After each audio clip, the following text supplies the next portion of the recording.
And we are live. Welcome to Olivia's Stories, ladies and gentlemen. Good day. I don't know if I'll be able to string these words together. My head is a mess at the moment and I don't know how to act. I'm writing this now to see if I can get it off my mind. My pregnant wife has been lying to me for a while now, and I just found out that not only is she lying, she's cheating too. I, 37 male, have been married to my wife, 35-year-old female, for about 7 years now. We have no children, although she's pregnant as I'm writing this. A few months back, I started noticing some changes in my wife's behaviors.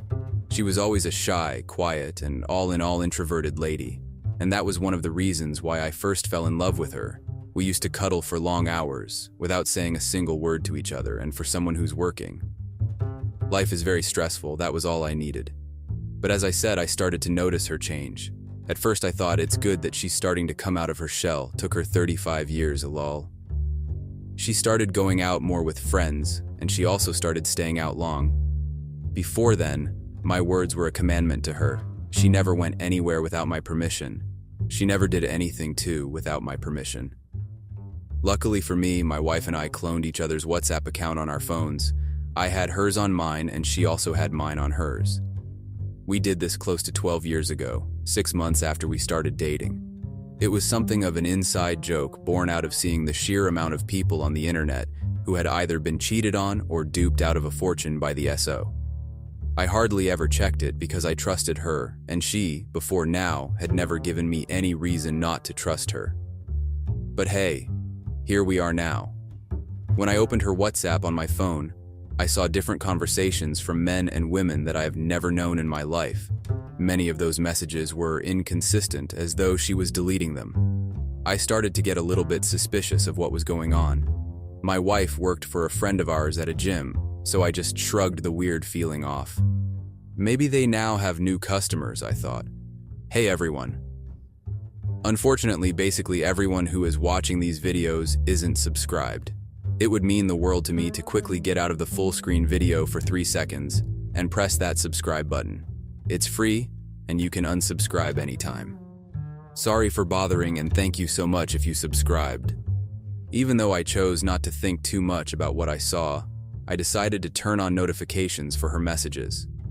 Let me see what it is she's deleting before she deletes them. One night, while my wife and I were cuddled up in bed, she got a text on her phone. She checked it, smiled, and headed for the bathroom. Hey, what's that? I asked. Nothing, it's just Haley. Haley was a longtime friend of hers. At first, I went back to bed since it's just Haley, why should I care about their conversation? I wanted to go back to sleep, but I couldn't. I have insomnia. So after staying awake for some time, I decided to just check my phone for a minute. As I was scrolling through TikTok, laughing at memes, I got a notification from my wife's WhatsApp account. It was from a contact saved under my husband. I was wowed. I figured she had saved the number, cause I wouldn't bother checking my messages. Now that I think of it, that was really clever of her. I opened the message. Holy shit. My jaw dropped for what felt like a minute. I scratched my eyes and pinched myself, hoping this was a dream. It wasn't. What did I see? A long history of back and forth messaging from my wife and this random guy, ranging from sharing nudes to talking about how they longed for one another, and sadly, some messages dissed me. How could she? What even annoyed me the most was the fact that whilst I read the chat, more messages were popping up. What do you have on? He sent her, to which she responded saying, just a robe, do you want me to take it off for you? He sent a yes, and after some seconds, she sent him a video of her, touching herself, fully nude, right under my nose. She was doing this right under my nose. I swear I almost cried. It took the will of 1,000 Smiths for me to close that clone app. Minutes later, she got out of the bathroom, got dressed, and headed out. I wanted to follow her, trail her, see who she was cheating on me with, and deal with the both of them. I opted not to, because I knew that with how mad, heartbroken, and pissed off I was, I might have hit Ctrl Z on both their lives. I couldn't sleep that day. I went to the very top of the chat and started reading. From when he first slid into her DMs, she was mad at him for disrespecting me to my face, then mad at me for not doing anything about it. I was confused. I'm normally not one to take disrespect from anyone. As I read on, I found out who it was she was cheating on me with, and if you're guessing Haley's boyfriend, you're 100% accurate. This meth, I thought. I helped him get on Haley's good graces 5 years ago, and this is how he repays me? By screwing my wife? Then it hit me. My wife's pregnancy. Is the baby even mine? Wow. I was grateful to God when we got the news, but now I'm hoping that somehow the kid isn't mine. 'Cause now I decided I was going to leave. I don't really think I need advice here. Maybe if I go back and forth with someone in the comments, I can slowly move on from this. Also, I'm hoping that anyone who sees this and is going through something similar, I'm hoping you find happiness again. Anyway, I went to my lawyer house the next day, being Saturday. See, my lawyer was a childhood friend of mine, and he never seemed to like the woman I gave my surname to. We had discussed the situation. I let him have his "I told you so" rants for a few minutes, then we went down to business. I need a divorce, and I need it yesterday, I told him. I brought him all the documents and asked him to prepare the divorce papers for me, quickly. "You're lucky she made you sign the prenup," he said. I guess I was lucky. With the amount of money you have now and that which she earns now, you would have had to pay her off a couple $100,000. Oh my God. I couldn't think straight. I almost fell to my knees in thanksgiving. I thanked God I signed the prenup because, to be fair, I didn't even want to. To give you a rundown, when we were getting married, I was still doing odd jobs while managing my startup company. So I was earning a little above minimum wage while she was making roughly $70K annually. She cited the fact that her company had her in line for management and yada yada yada, so she made me sign the prenup. Well, fortunately and unfortunately for her, when the coronavirus came, her company was one of them that got swept off by the 1.5-year-long lockdown. It got so bad that towards the end, they couldn't even pay their workers. They owed a lot of money, and she ended up getting let go. On the other hand, the lockdown brought good tidings my way. My startup started to make some money, and I was able to retire from working altogether, as by the time the lockdown got to 10 months, I was already making close to $20K monthly whether I came into the company or not. So, back to the issue on ground. My wife angers me to even call her that now, so I'll call her by the devil's spawn name she was given. After talking about what to do with Lucy for a while, I decided that I was going to stack evidence up. I was going to print out screenshots of both their infidelity. I was going to get videos too. I was going to send it to her parents and to the church. She was a minister at our church, and if the kid isn't mine, I was going to leave. I and my lawyer friend Davis went to the bar to help me cool down. He suggested he helped me bag a shawty to hook up with for the night, which I declined. Hooking up with randoms is what got me into this mess. At the end of the day, I was too drunk to drive, so Dave dropped me off at home. As I sat there, drunk, thinking of how my life, which I had planned to be perfect, had now gone up in flames, I was so distraught. At some point, my hours of thinking, I didn't even know when I brought out a rope, hung it up and sat there looking at it for a while. Looking back at it now, that was the most cowardly thing to do, but then I was ready to bid this shitty life going. I went for a run. When I came back, my wife sat in the parlor crying. I hadn't put back the rope and she had seen it there. She ran to hug me as she saw me walk in, saying how she never knew I was going through something, how I never said a word about my pain to her, how she couldn't believe I would try to take my own life and leave her alone with the kid. I was disgusted by her words. The mere sight of the woman I had loved for over 10 years now started to make my stomach turn. She tried to kiss me, saying everything would be all right. I bowed my head. She thought it was 'cause I was still depressed or whatever.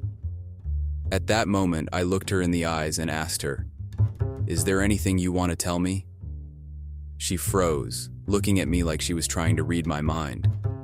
I repeated the question, "Is there anything you want to tell me?" Could you believe this devil's child tried to gaslight me? Me? How dare she try to play the mind games? "What do you mean?" she asked. "Are you crazy? I'm here crying my eyes out about you wanted to unalive yourself and you have the guts to ask me, 'Is there anything you want to tell me? Is this some sort of a joke?'" she added. After a lot of shouting and arguing, I was even surprised that I didn't let slip that I knew she was cheating. She went up to the bedroom and I starred in the parlor for a while. I have had it up to my neck, so I decided to pour it out here before I try again and succeed this time. Update. Thank you guys for reaching out to me. I plan to update you all, but I came out of retirement like Lionel Messi, LOL. I took the advice of some of you who said I should seek therapy. I was never really a fan of it, but I must say it has helped me a lot in this trying time. I've also started hitting the gym, as is normal in these situations. I'm glad I shared my story because I never really knew what I would have done if I didn't.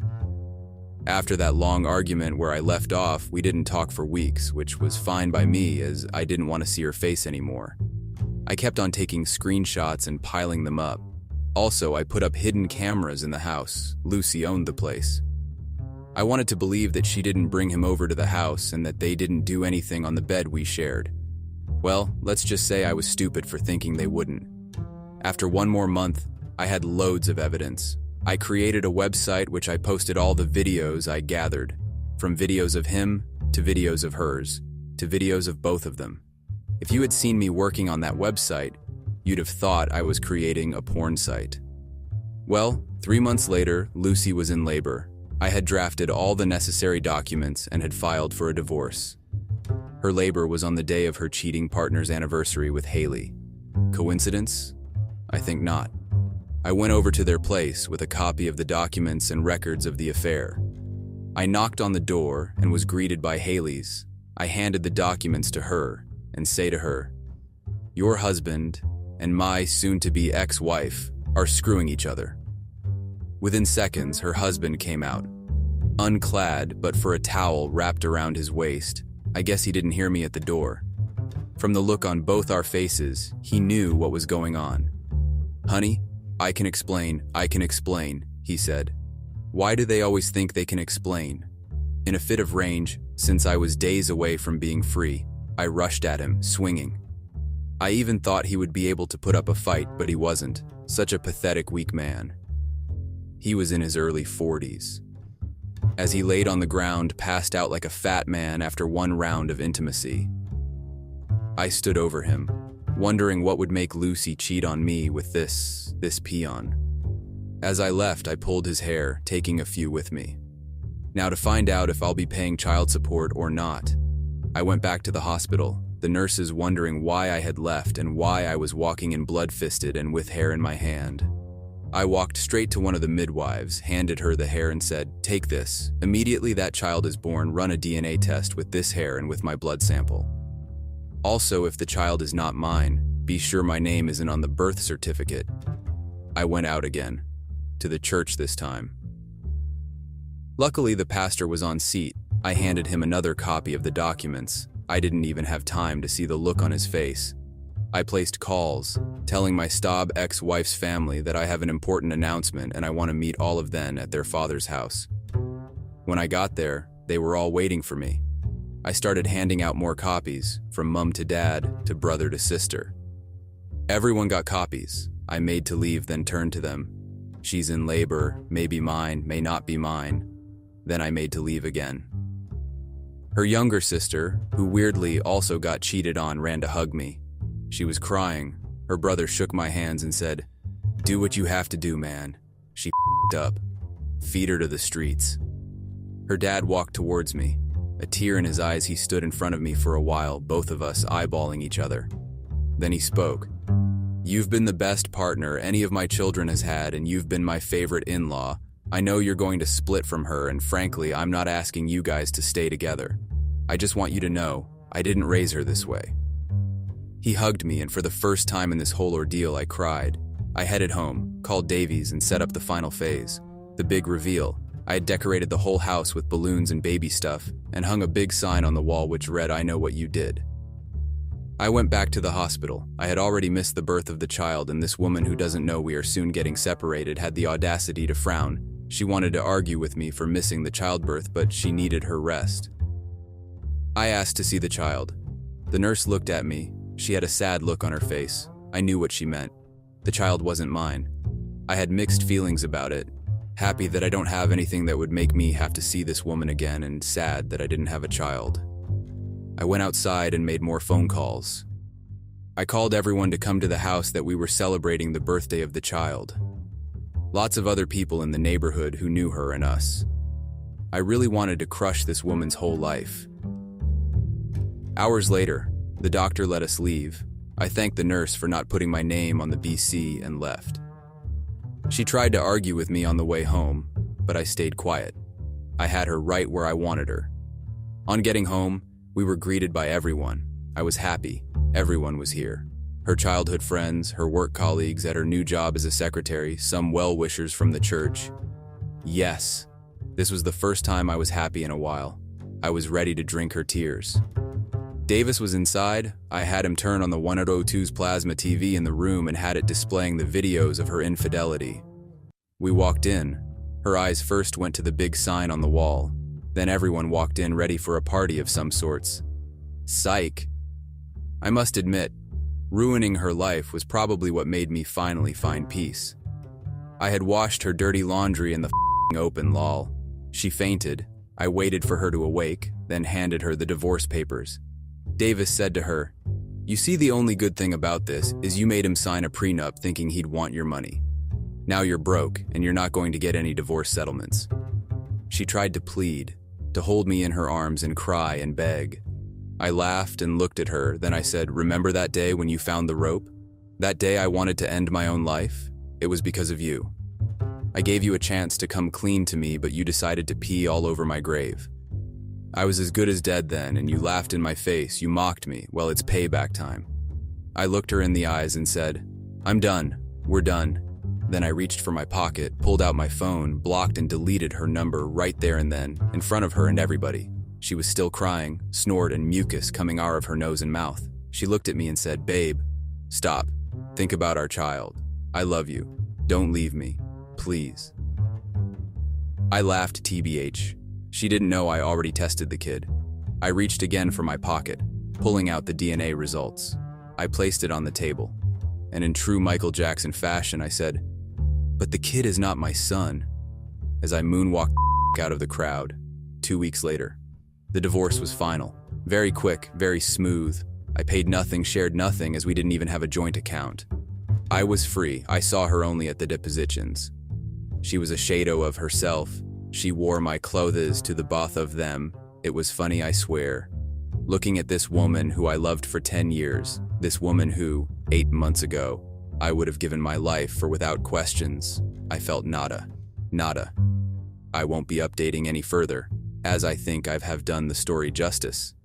As for how my life is now, I'm just alive in the moment. Davis and I go out once a week to pick up some ladies to hook up with. I've become very fit from the months of living in the gym lol. So I've become a real ladies' man. As for my ex-wife, I've not heard from her in 3 months. I heard her mum died a few days after I visited. Something, heart failure, I didn't check up. I've continued my therapy, with my therapist very disappointed by my scorched earth revenge. Thank you for reading and responding. I'll take all your judgments and criticism, praise and support in. But hey, as I said, this is goodbye. Hey, Reddit, Jack here, navigating life post-divorce at 35. Recently inherited a fortune from my dad. The catch? My ex-wife, Sarah, 35, and I were in the midst of our divorce when this windfall happened. Our 4-year marriage crumbled under financial strain, and she left because I couldn't provide. Now, I'm wrestling with newfound wealth and old wounds. To be truthful, my divorce isn't final yet, and my soon-to-be ex-wife is now begging to be back in my life. She had kicked me out of the house she bought years ago, and she sent me divorce papers a few days later. To the details now, I am the only child of my parents. It's been a funny existence, to be fair. I'm Indian. My parents moved over here, France, before they had me. My dad was, to be honest, I don't even know what he was. All I know is that he was a good father. He was home all the time, didn't go to work, and so did my mum. I always wondered how he was even able to afford what was just a simple existence. When I got older and started to understand how money worked, I occasionally asked him what he did, which meant he was always home. I wanted to know because I wanted to do the same also. I went to government schools from nursery all the way to university, this due to money issues. By money issues, I mean the lack thereof, or so I thought. I had a friend, Sarah, you can already see where this is going. She and I were the only Indians in our school, which didn't mean anything apart from the fact that she and I felt safe in our company. We did everything together as kids, and grew up together. Both of our parents knew each other, and I even heard once or twice that both our fathers worked together. They always encouraged us to have fun, play and do things together, school and otherwise. I remember when things changed, when I was 19. My mother and I went to Bangladesh to visit her parents. We spent 2 months there. It was the best of all the holidays we had gone on in my life.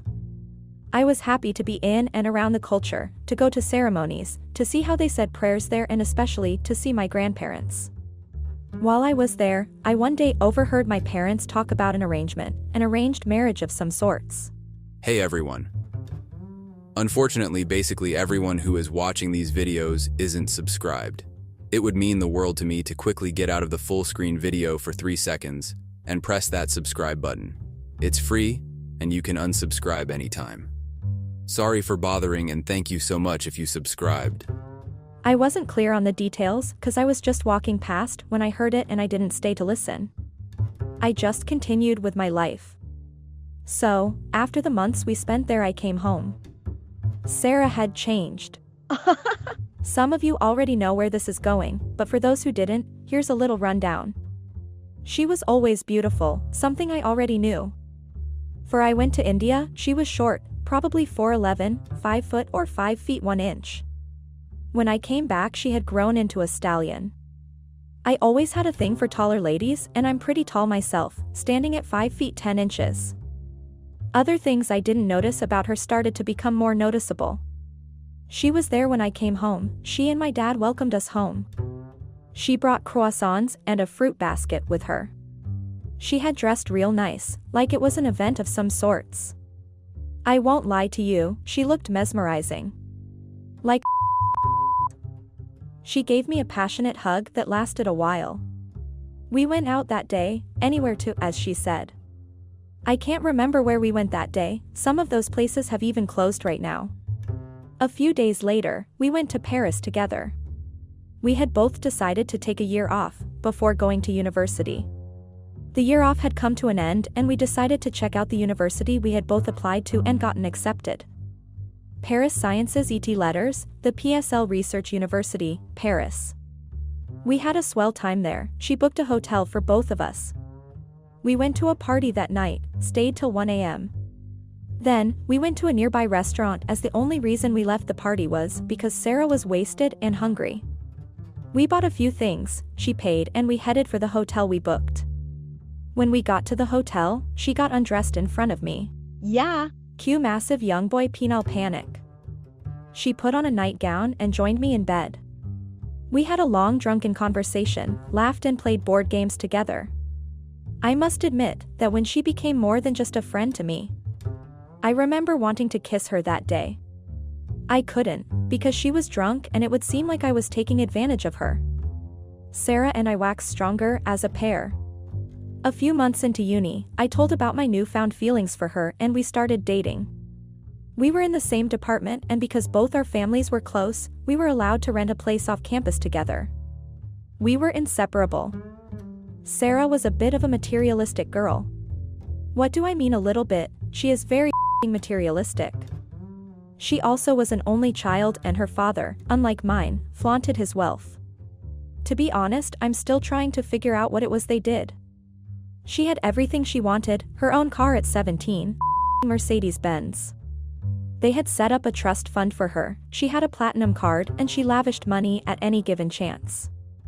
Throughout our stay in uni, she paid for the house we lived in. Now, tell me why 2 students who didn't make any money for themselves would live in a 3-bedroom apartment that had a pool? I sometimes told her she didn't need to spend as much as she did.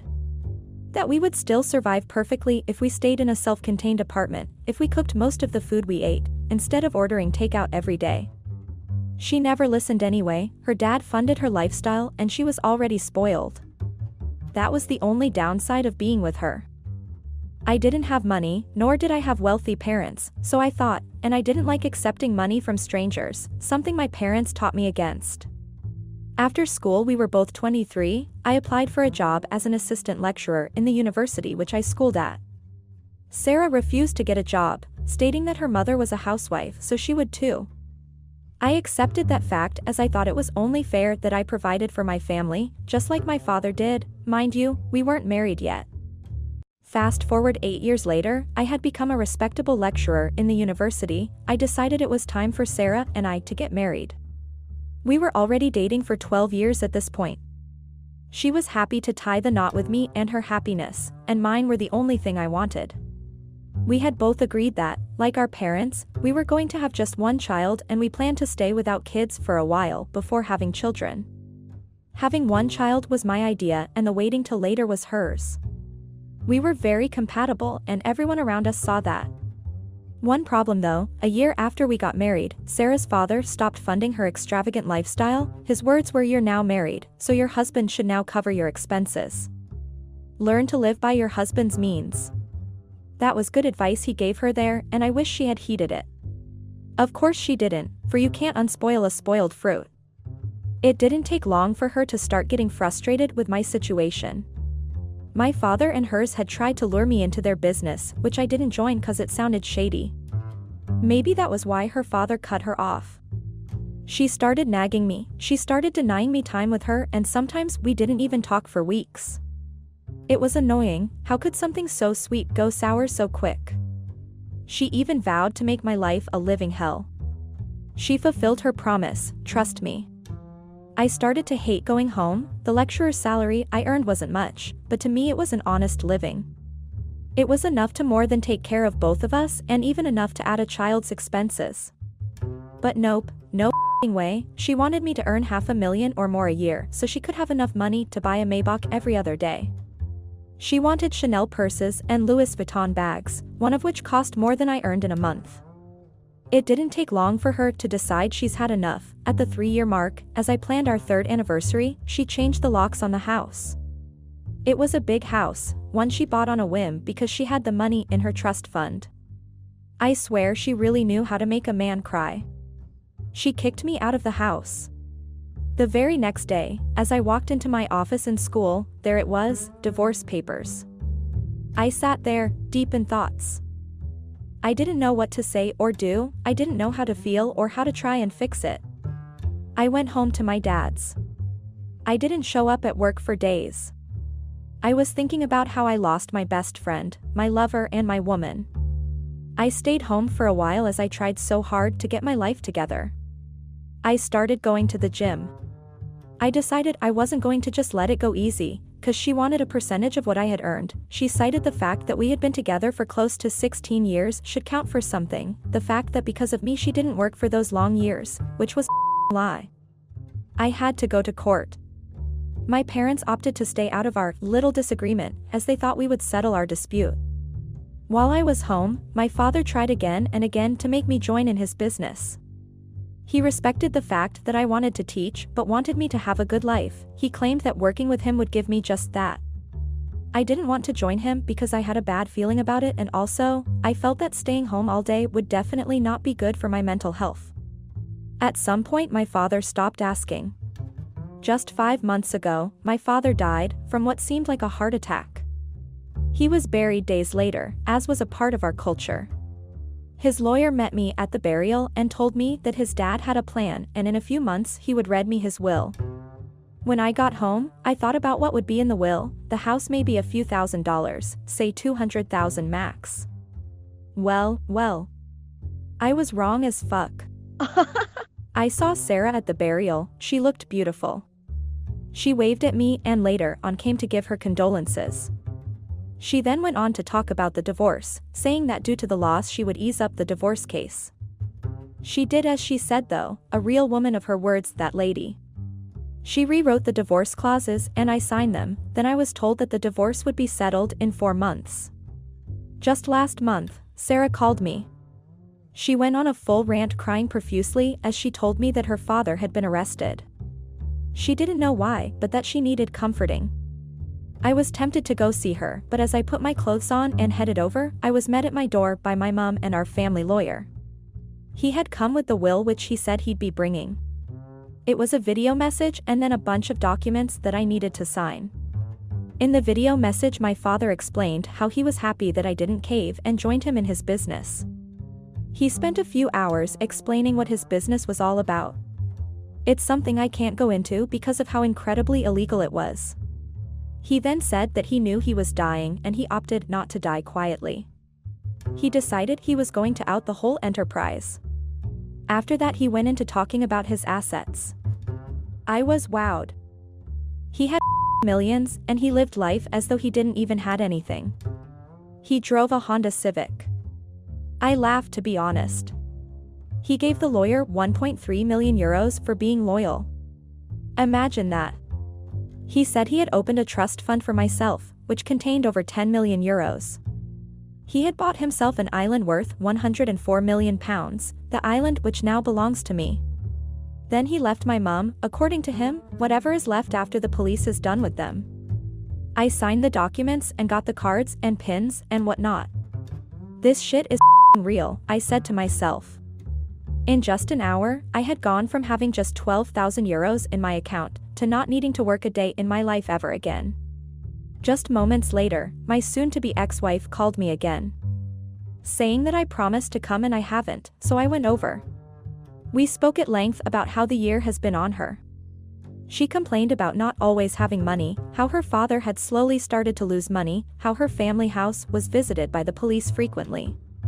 She said she was going to sell the house and move into something smaller. In the conversation, I let it slip that my dad had left me a huge sum as an inheritance. Her jaw dropped at the realization. Just as we were in our final stage of the divorce, I now have more than enough money to take care of her over-the-top needs. Well, as the title suggests, I started to see a change in her behavior. She started to actively try to slow down the divorce process and started to try to win me back. It wasn't working. I only entertained her bullshit because I feared she could have enough of a claim to my inheritance. She started to come over to my house frequently, started to wear revealing outfits and trying to seduce me. In my head, I know what it's all about. She's figured out that I have money and now she's throwing herself at me. Very gold-diggerish of her. Now this is where I need your help, guys. What would you do if you were in my shoes? Obviously, I'm not taking her back, but should I stop seeing her? What do I do honestly? Update. This chapter of my life, Reddit, is an odyssey of healing and self-discovery. Inheritance became a double-edged sword, cutting through the remnants of a broken marriage while unveiling the resilience of the human spirit. As I move forward, I carry with me the lessons learned from a marriage that crumbled and a heart that learned to mend. I appreciate the help and the kind words. I felt I had to update you guys on how things are right now. The initial post was 3 months ago, and a lot of things have come to light since then. My divorce has been finalized, which is one, so I don't have to see or speak to Sarah except I decide on my own to do so. Secondly, Sarah's father has had his assets and accounts frozen and seized from him. Everything he and my father illegally obtained over the last 40 years were stripped off him. I started to wonder how they didn't even get to me. This was something quite interesting. After they took what they took off my mum, she still had over 787,000 euros, which she decided she would move home to India with. She left just last week. Now on to my wife, or better suiting, ex-wife. When they were done with her family, there was nothing left, just the house they lived in, a few thousand in the bank and the money in her trust fund. Money which she had blown up. Her mother and her fought for weeks. She called me and cried after one of said fights. She cried as she told me she made a mistake, how she should have listened to her father when he told her to be contemptuous with what I could offer, how she should have listened to me when I said she should cool it with the lavish lifestyle. She cried and I listened without saying a word. When she was done, I just put down the phone. I'm planning on moving away from the country before I get found out or anything. I met the lawyer and we talked about the situation on the ground. He assured me that my father had planned for this, and that the inheritance won't be taken away. I have decided I will leave on the 15th of next month. I would retire to the island I got as part of my inheritance. I would hire a few workers, farmers, cleaners, and whatnot. I plan to live in isolation. The simplicity my dad taught me has been well received, and I would pass it on should I get a chance to. I might update this again and I might not. All I need from you guys now is your well wishes. Hope no French police officers are seeing this. I'll be selling the family house as I said. As for Sarah, she now works at a small startup company. I hope for her sake she's learned her lessons. I might see her one last time before I leave. I wish her the best in her endeavors, but a part of me is hoping she gets treated badly in her next relationship. Hope I'm not evil for wishing so? Well, Reddit. That's my life, all written out for you. I hope this doesn't end up on YT. Hello guys. This is pretty much the saddest reality that I've had to face. Not gonna lie, I've been on this platform reading stories of people getting cheated on by their partners. I never knew I'd one day be here writing mine. Life has really gone full circle. I booked a trip for friends and family, and my wife decided that was her cue to sleep with my best friend. I, a 53-year-old male, am now trying to find a way to process the bullshit I was forced to experience. I don't know if there's a lesson in this, a lesson on trust or something. I don't know if I'd ever get over the pain, but I look forward to what the days ahead would bring. It's been 2 years now and my wife of 20 years, Riel 46, had spent the year before the incident asking to go on a trip abroad. I had turned it down because we currently have 2 sons in university. We were comfortable, I made sure of it. Having 2 children in uni, on the other hand, meant we didn't spend as much as we did earlier. I had constantly turned down the notion that we spent 2 weeks in a foreign land, because I thought it was only going to waste the money we had. Anyway, after giving it some thought and guided by the constant pleas and requests from my wife, I decided, why not? I started to plan a trip for the whole family. I thought my sons needed a break from the stress that came with being in university, and I felt a vacation would be perfect for all of us. I surfed the internet in search of someplace worthwhile, but I couldn't find one that's good and also fits my budget. We couldn't go to someplace in Africa because my sons each had about 3 allergies. I was always someone who wanted to visit Africa though, especially Nigeria. I just decided that the trip to Nigeria would be something I and my wife would do when I retired. Well, after searching for a while, I found the cheapest fun-packed vacation plan for a family. My wife liked to be treated like royalty, so I decided that I'd only go for the ones that were high class. The cheapest ones I found were worth close to double one of my son's annual tuition. I decided it was time to outsource this vacation. That was where my friend, the closest I've had and the one who's been around the longest, came in. He was a millionaire who had helped me out a ton over the years. He had once talked to me about going overseas on holiday, for the same duration as I had. I seized an opportunity to squeeze one more freebie out of him. I discussed my plans with him, showing him the choices I had and the money I had budgeted for the trip. He looked at them, smiled and said, "These aren't vacations, bro, let me show you what a vacation is." He opened his laptop, and what I saw wowed me. The locations, the way the pictures looked spectacular, and how everything I saw looked like they were expensive enough to clear my mortgage. Are you sure this wouldn't be one of those, what you ordered versus what you got things? He smiled. He told me how he has been going on these trips at least once a year. He said he reacted the way I did when he first made his millions. He then diverted the conversation into something that didn't relate whatsoever to what we were talking about at hand. John was a bit of an innovative-minded person, although he always used his big brain to run Ponzi schemes and scams. That was how he made his millions. He never got married, at least not yet, as he said he didn't want to settle down to one woman when he could get whatever woman he wanted. He had a son, 12, who he paid child support for. I sometimes wondered why he lived such a lifestyle, and sometimes I envied life. I mean, who wouldn't want to have millions in their name? Who wouldn't want to travel on $300,000 worth of vacation once a year without having to break every piggy bank they owned? Who wouldn't want to live in a $1.4 million worth mansion? He asked me to wire him the budget I had. I did, and I watched him use the money to book a 1-hour goat yoga session for 6. Yeah, you fucking heard me right, he spent my entire budget for a 2-week holiday on a 1-hour session. This motherfucker always found a way to make my hard-earned money look like peanuts. He booked the trip for 6, my wife, my 2 sons, his son, himself and I. He also booked the plane tickets to and fro cause my budget also included flights. I thanked him afterwards and just left. The day of the trip came and we all moved. My wife was most excited amongst all of us. She was happy she finally got to go on what she'd been asking for about a year. She was so excited about the trip that she couldn't even sleep that night. I had to find other ways to put her to sleep, wink wink. When we got to Paris, John took the opportunity to dazzle the mini crowd with his abilities. He knew how to speak French and also knew how to fake an accent. His little antiques excited his son and also my wife for reasons I didn't quite understand. I just shrugged it off to the fact that she was so excited for being on a trip after she had been longing for one.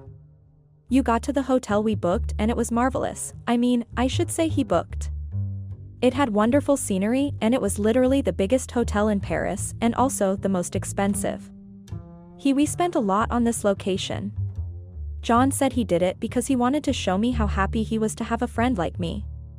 He sometimes used to tell me that sometimes, due to how squeaky clean I was as a citizen, people tend to trust doing business with him more.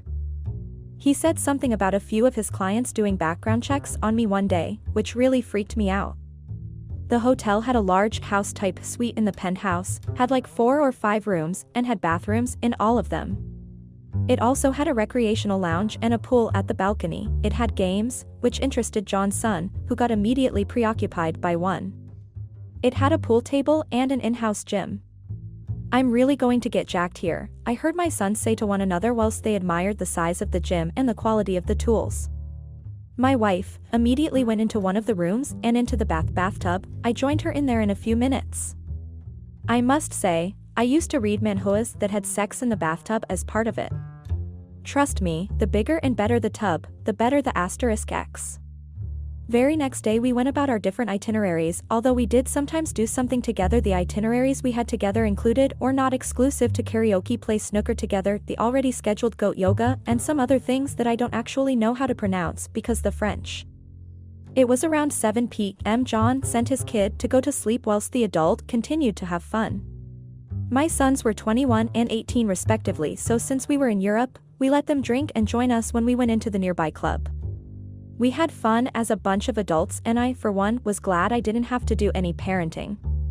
The next day we were all hungover, except for John, which I guess was because he did this sort of thing anyway, so he had built up an immunity. He prepared hangover cures, French style, and I just watched as my wife was laughing at all his jokes, even the ones I thought weren't funny. The next day we went into the city of Paris. It was something of a sightseeing tour. We went to all of the tourist attractions we could go to that day, about 4 that day. When we got back, we were all very exhausted, again except for John.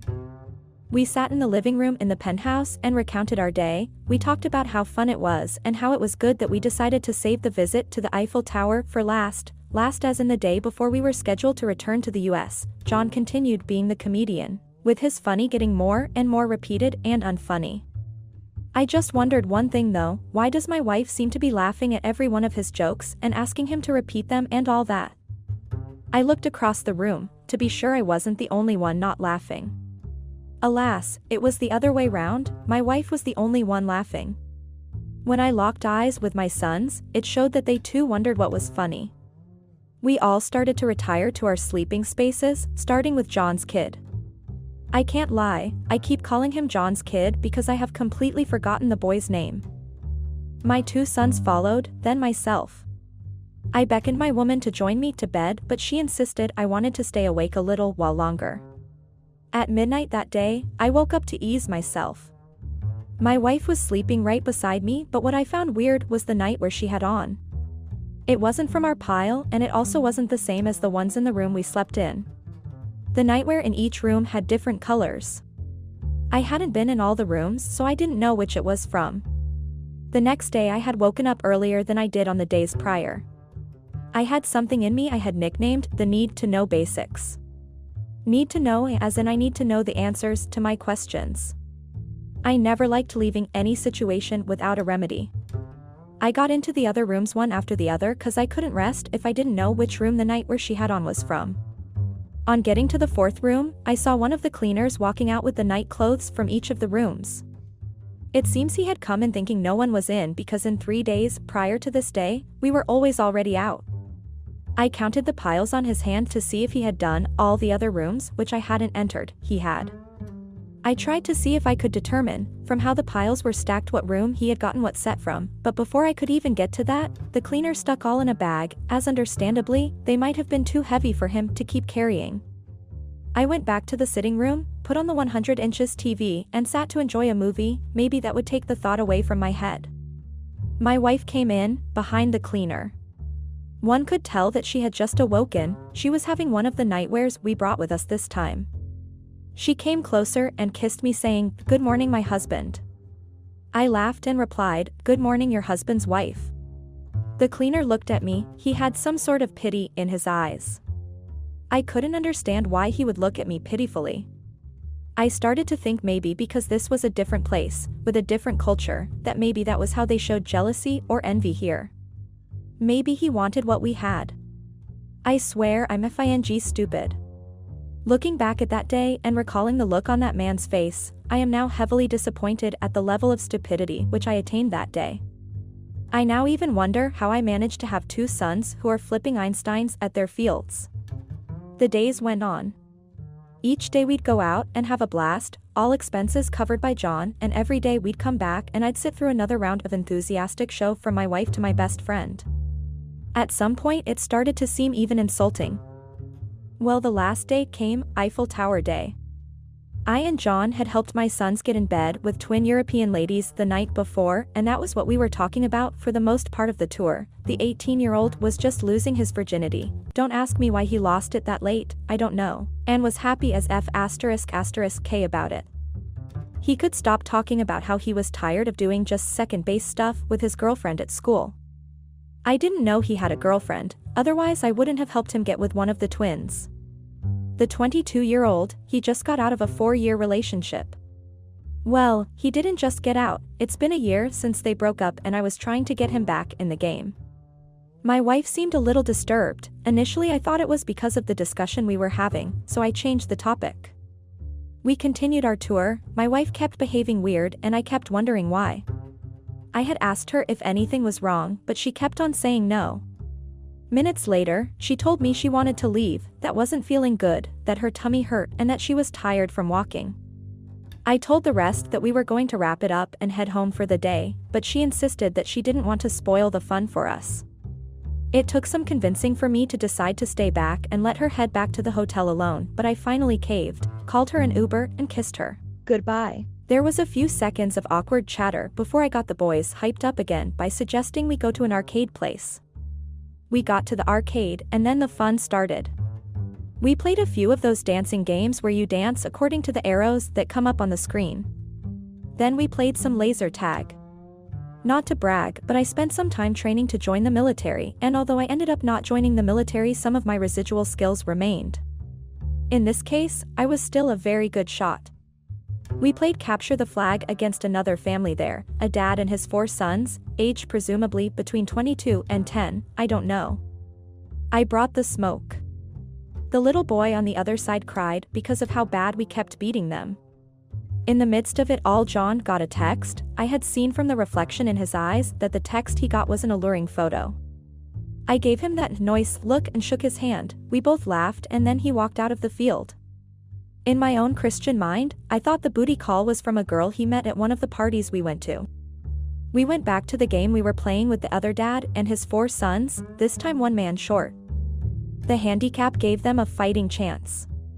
He had won all 3 rounds before John, but the 5 games after, we won 3 and lost the other 2. Right about now it had been 2 hours since John left and about 4 since Riel did. I felt bad for leaving her all alone when she obviously needed someone to take care of her. I recalled her intense fear of heights and the fact that she was only just starting to get used to being on high ground. I felt bad for leaving her all by herself even after neglecting her phobia for heights and making her climb the Eiffel Tower. I decided to leave my eldest in charge while I go take care of my woman. I gave them each 400 euros to spend, which was just above $500 then. I got to the hotel, swiped my keycard across the door and walked in. I saw the clothes my wife had worn earlier scattered on the floor. I had thought to myself, maybe she had diarrhea and took it off before she shat herself. I approached the room we shared, but something else caught my eyes. I saw 1 foot of John's pair of shoes close to the door, then just ahead of it was my wife's panties. My heart began racing. I ran the rest of the way in and pushed the door open. What the actual fuck? My keycard fell from my hand and I followed suit. I dropped to my knees.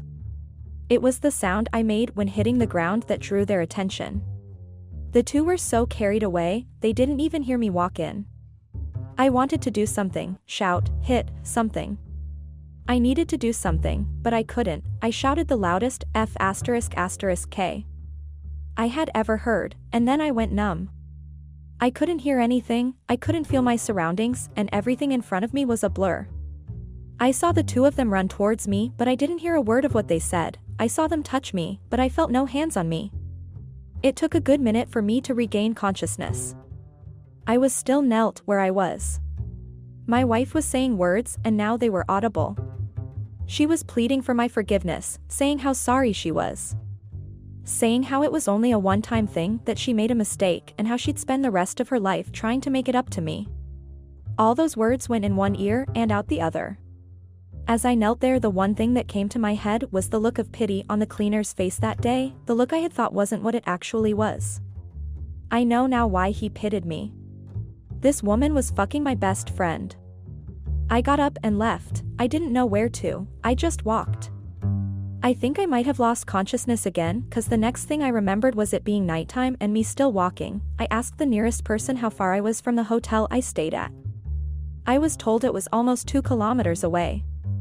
Did I just walk 1.2 miles? The next 3 months went in similar fashion. I'd be doing something and next thing, I've lost time, sometimes a few minutes, sometimes hours. I was forced into early retirement due to this. I almost burnt down my house and I had to stop driving, due to the possibility that I might lose it when behind the wheels. It took a while before I became normal again. I just got back behind the wheel a few weeks ago. As for the woman who did this to me, we're separated. Not divorced yet. She still tries to get us back together even though I told her there can never be an us anymore. We had something good before, but she decided to stick my best friend's D***K inside what we had. As for my best friend, I know some of you are thinking right now, why didn't he say ex-best friend? Well, even I don't know the answer to that question. I have told him if he ever got caught in his illegal deals, that I'd testify against him. He has made his peace with that. We don't talk anymore, although he keeps sending me wads of money in hope that it would help fix things. I keep the money, it's the salary they made me not get. I'd worked 20 years with that company and I still had another good 10 years in me. If not for that incident. I'm seeing a therapist, obviously, because that was the only reason I'm able to write this without going crazy again. I miss my old life and I wish I could have it again. Just without Riel. My eldest is getting married next year, to a young lady who I think is good for him. I hope she treats him better than his mom did me. I think my life will be better, there have been signs. Lord, whatever lessons this was supposed to teach me, I'd have preferred to learn them by handwritten notes. That will be all.